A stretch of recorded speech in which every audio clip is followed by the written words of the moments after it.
Salut tout le monde, c'est Antoine. Aujourd'hui on se retrouve pour une nouvelle vidéo dans laquelle on va parler de l'assurance chômage.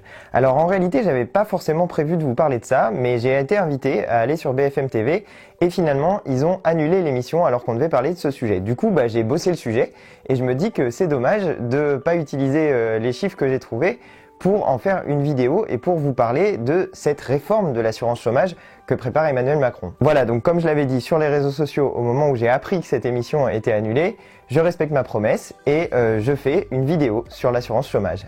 Allez, c'est parti.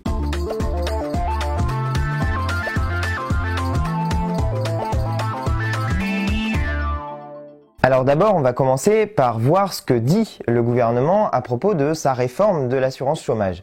Il y a eu une interview récente de Muriel Pénicaud, la ministre du Travail, dans Le Parisien du 2 mars. Je vous mets le lien de cette interview dans la description pour que vous puissiez aller la consulter et voir par vous-même ce qu'elle raconte. Mais globalement, il y a 4 points sur lesquels elle insiste. Alors le premier point sur lequel insiste Muriel Pénicaud, c'est l'ouverture du droit au chômage pour les personnes qui démissionneraient de leur emploi. Ça, c'était une des promesses de campagne d'Emmanuel Macron. Et du coup, ils sont en train d'essayer de la mettre en place, ou du moins, ils font semblant d'être en train d'essayer de la mettre en place. Donc évidemment, il va y avoir plein de conditions, et en particulier, il faudra avoir été dans son emploi depuis 5 ans et fournir ce qu'ils appellent un projet professionnel, donc soit la création d'une entreprise, soit un autre projet professionnel. Mais du coup, il faudra justifier de l'utilité de cette démission. Le deuxième point sur lequel insiste Muriel Pénicaud, c'est l'ouverture du droit au chômage pour les indépendants. Là encore, c'était une promesse de campagne d'Emmanuel Macron. Et a priori, ce qui est en train de prévoir le gouvernement, c'est que quand on a un chiffre d'affaires autour de 10 000 euros, on aurait droit à 6 mois de chômage à 800 euros par mois, ce qui fait quand même pas grand-chose. Le troisième point sur lequel vient Muriel Pénicaud, c'est la question du bonus-malus pour les entreprises en fonction du nombre de contrats précaires à l'intérieur de l'entreprise. Actuellement, les syndicats demandent que ces contrats précaires, le nombre de contrats précaires soit limité, et pour ça, ils veulent que les entreprises qui embauchent beaucoup avec des contrats précaires comme des CDD ou des contrats à temps partiel soient sanctionnées, aient un malus, c'est-à-dire doivent payer plus que celles qui embauchent moins avec ce type de contrat, qui elles auraient le droit à un bonus. Et sur ce point-là, Muriel Pénicaud dit qu'il y a le temps, qu'on peut encore discuter, et vous voyez déjà apparaître que quand il s'agit de faire payer les entreprises, et les grosses entreprises en particulier, qui utilisent ce type de contrat, là le gouvernement est moins pressé, a moins besoin de recourir à des réformes rapides, et voilà. Vous voyez tout de suite que quand il s'agit de faire payer certains, ce gouvernement est beaucoup plus lent que quand il s'agit de faire payer tous les autres, c'est-à-dire nous quoi. Et enfin, le dernier point sur lequel vient Muriel Pénicaud, c'est la question du contrôle des chômeurs. Et en particulier, elle dit qu'elle va tripler les équipes de Pôle emploi chargées de contrôler les chômeurs pour les faire passer de 200 à 600 salariés. Donc ça, c'est ce qu'on sait pour le moment, c'est ce qu'on sait de cette réforme de l'assurance chômage qui est prévue par Emmanuel Macron. Alors moi, dans cette vidéo, je vais m'intéresser en particulier au dernier point, c'est-à-dire à la question du contrôle des chômeurs. Je vais essayer de voir si c'est utile ou pas, si on peut pas faire mieux et plus utile collectivement que de contrôler les chômeurs, et je vais essayer de vous donner un certain nombre de chiffres pour que vous puissiez saisir ce qu'est la réalité du chômage dans notre pays. Concernant les 3 premiers points, je vous ai déjà dit ce que je pensais de la question du bonus-malus et surtout de la capacité du gouvernement à aller vite sur ce type de réforme.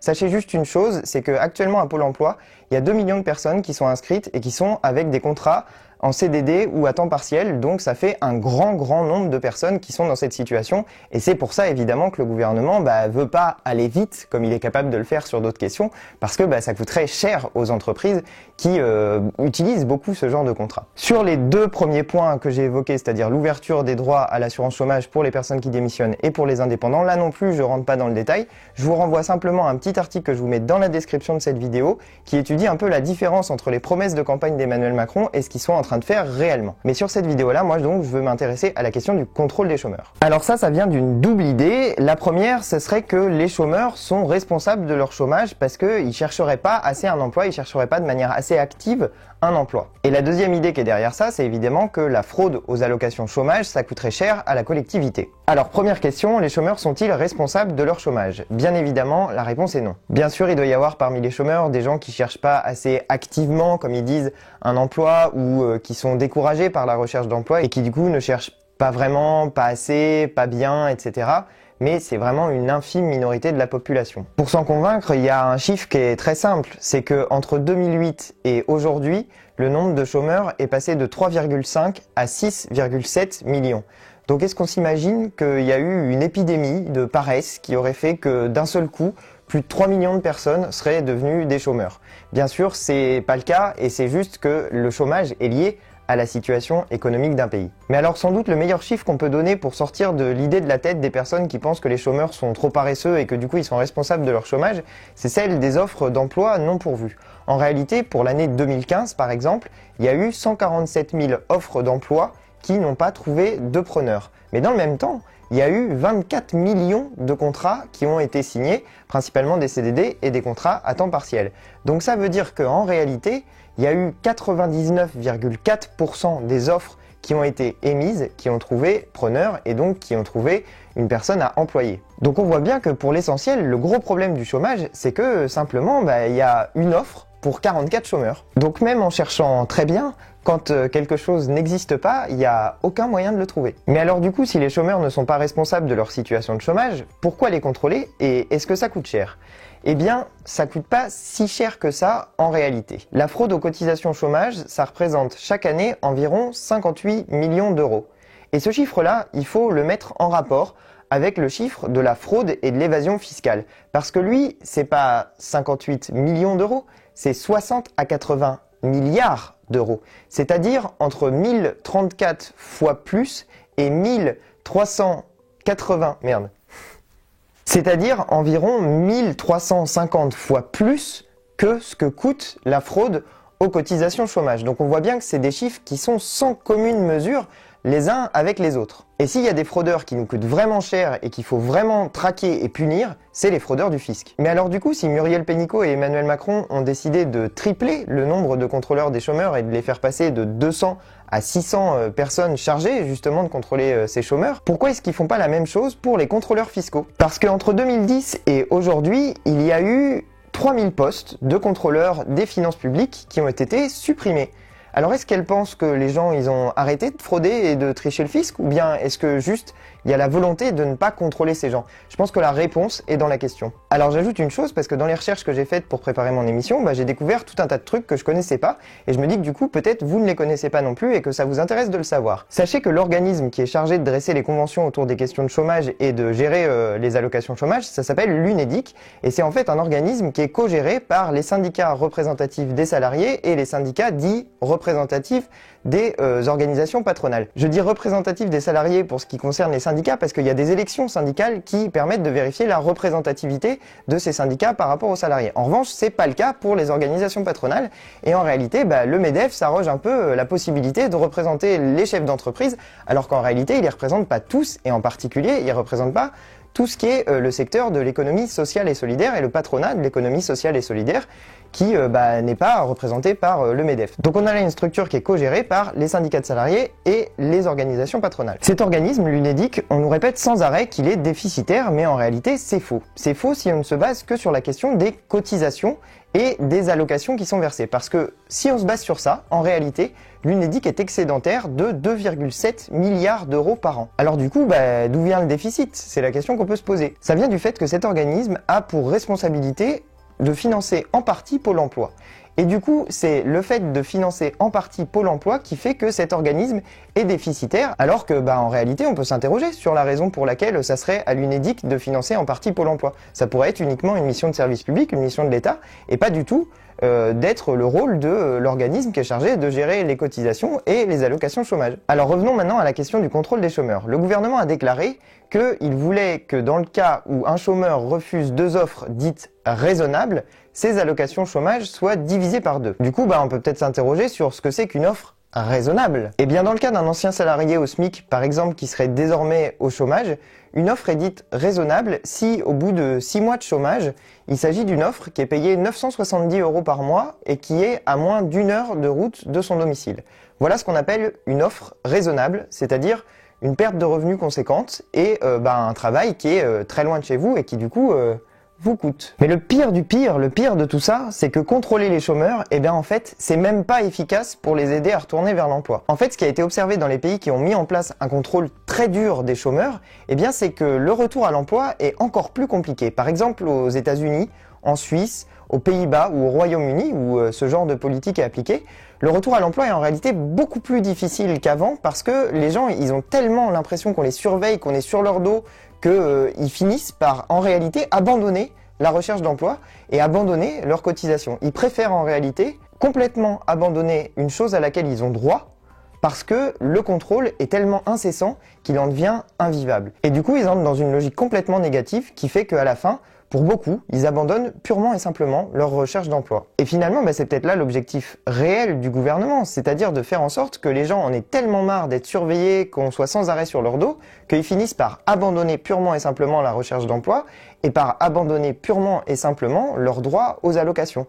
D'ores et déjà, en France, il y a un chômeur sur deux qui a droit à des allocations qui n'est pas indemnisé. Et peut-être que l'objectif du gouvernement, c'est tout simplement de faire augmenter le nombre de personnes qui ne demandent pas les aides parce que les contraintes qui y sont associées sont tellement énormes qu'on n'a même plus envie de s'y plier pour les avoir et qu'on préfère chercher un emploi d'une autre manière. Mais il y a une autre idée qu'on voit parfois sur internet, qu'on voit parfois dans les débats publics et que je voudrais vraiment mettre en pièces dans cette vidéo, c'est celle qui dit que être chômeur finalement ça serait assez cool et qu'on touche ses allocs et qu'on fait rien et qu'on est tranquille. C'est par exemple ce que pense un type comme le député En Marche Damien Adam qui a osé déclarer que les chômeurs partaient en vacances aux Bahamas grâce à leurs allocations chômage. Ce type-là, pour déclarer des choses comme ça, il sait vraiment pas ce que c'est que d'être un chômeur, il sait vraiment pas ce que c'est que la vie des chômeurs et il a jamais regardé des statistiques sur ce qui arrive aux chômeurs. Parce qu'en France, on estime qu'il y a 14 000 personnes qui meurent chaque année du fait qu'elles sont au chômage. C'est-à-dire 4 fois plus que le nombre d'accidents de la route si on les compare avec l'année 2016. Alors pourquoi ? Parce que déjà, ils se suicident davantage que les autres, parce qu'ils ont une hygiène de vie qui est pas forcément idéale. Par exemple, ils ont des problèmes pour dormir davantage que les autres. On constate aussi qu'ils font des maladies cardiovasculaires davantage que les autres. On constate également qu'ils font des dépressions davantage que les autres. Et d'une manière générale, on estime que la mortalité des chômeurs, elle est 3 fois supérieure à la mortalité des actifs. Donc la vie d'un chômeur, c'est vraiment loin d'être une vie cool, comme le pensent certaines personnes qui n'y connaissent rien, en fait, tout simplement. C'est même l'inverse, c'est des vies qui sont difficiles et c'est des vies qui parfois se terminent prématurément du fait même que les gens sont au chômage. Donc sur cette question de la réforme de l'assurance chômage, on voit bien une fois encore, malheureusement, que le gouvernement d'Emmanuel Macron, c'est le gouvernement des riches. Parce que plutôt que de s'en prendre aux fraudeurs et aux tricheurs du fisc, eh bien, il préfère s'en prendre à des gens qui sont déjà vulnérables, en disant qu'on va les contrôler, et surtout en les montrant du doigt et en les faisant passer pour des gens qui sont paresseux, qui foutent rien, qui n'ont pas envie de retrouver un emploi. Et ça, la volonté de montrer du doigt certaines personnes en disant qu'elles sont pas bien pour la collectivité, qu'elles sont pas assez actives, qu'elles sont pas assez honnêtes, etc., eh bien, c'est typiquement ce qu'essaye de faire le gouvernement pour nous diviser, c'est-à-dire pour éviter de faire en sorte que le peuple s'unisse sur ces questions-là et s'oppose aux réformes du gouvernement d'Emmanuel Macron. Et finalement, avec la réforme de la SNCF, c'est exactement la même chose qu'ils sont en train de faire. Ils sont en train de nous montrer du doigt les cheminots en disant « Regardez comme ils ont des statuts avantageux quand même, quel scandale, la sécurité de l'emploi, dans un monde où tout le monde peut risquer de perdre son emploi. » Évidemment, ça les arrange, un monde où tout le monde peut risquer de perdre son emploi parce qu'on est moins combatif quand on risque de perdre son emploi que quand on risque pas de perdre son emploi. Et donc, ils nous montrent du doigt les cheminots, ils nous disent « Regardez, regardez, regardez les cheminots comme ils sont méchants, comme ils sont inutiles pour la société, alors que c'est des gens qui assurent la sécurité des transports ferroviaires. » Mais ça, ils le disent jamais, évidemment. Ils font des sondages pour montrer combien les gens détestent le statut des cheminots. Alors, c'est évidemment des sondages qui sont tournés de telle manière que si vous répondez que vous aimez les cheminots, vous êtes un gros débile qui se fait arnaquer par des gens qui essaient de profiter du système, encore une fois.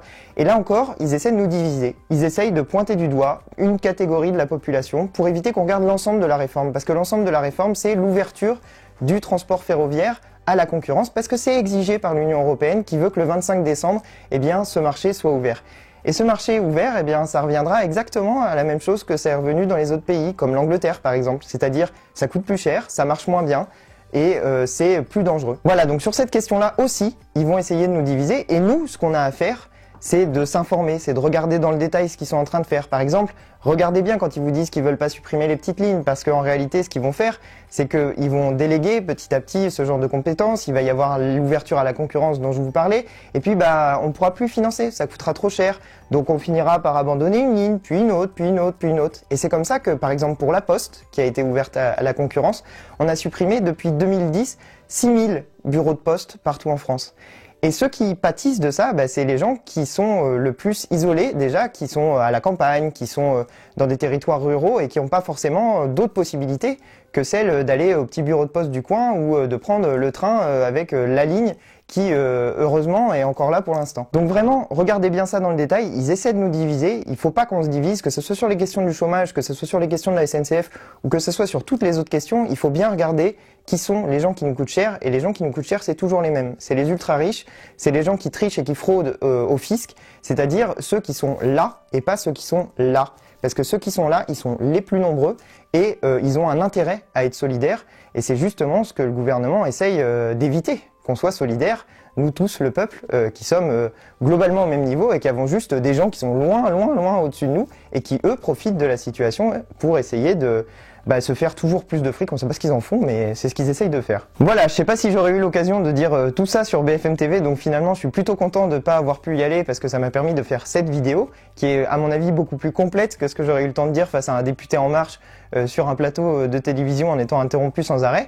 Là j'ai pu dérouler l'intégralité de ce que j'avais à vous dire. Du coup j'espère que cette vidéo vous a plu, qu'elle vous a intéressé. Si c'est le cas, n'hésitez pas à mettre un petit pouce bleu parce que ça fait plaisir. Et puis je vous invite aussi à vous abonner à ma chaîne si vous n'êtes pas déjà abonné, parce que je fais souvent des vidéos de ce type-là. Donc n'hésitez pas à vous abonner en n'oubliant pas de cliquer sur la petite cloche pour recevoir des notifications. N'hésitez pas non plus à me dire dans les commentaires de cette vidéo ce que vous en avez pensé, si ça vous a intéressé ou pas. Et puis juste un petit mot pour vous dire pourquoi la vidéo que vous voyez là, elle est d'une qualité supérieure à celle que je fais d'habitude.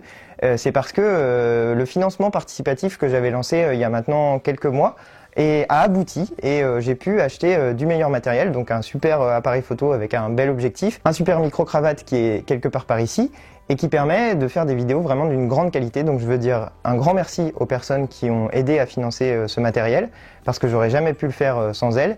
Et puis je vous invite, si vous le souhaitez, à participer au financement d'un autre type de matériel qui me manque encore, qui est du matériel pour faire des émissions en direct et pouvoir échanger directement avec vous. Donc si ça vous intéresse de participer un peu, 1 euro, 2 euros, ça sera cool. Je vous mets le lien dans la description et puis dans un commentaire épinglé pour que vous puissiez aller, si vous avez envie, participer, quoi, parce que ça pourrait être sympa de faire des émissions en direct et de pouvoir échanger directement, vous et moi, par ce biais-là. Voilà, c'est tout pour aujourd'hui. J'espère encore une fois que ça vous a plu, que ça vous a intéressé, et je vous dis à très bientôt pour de nouvelles vidéos. Allez, salut!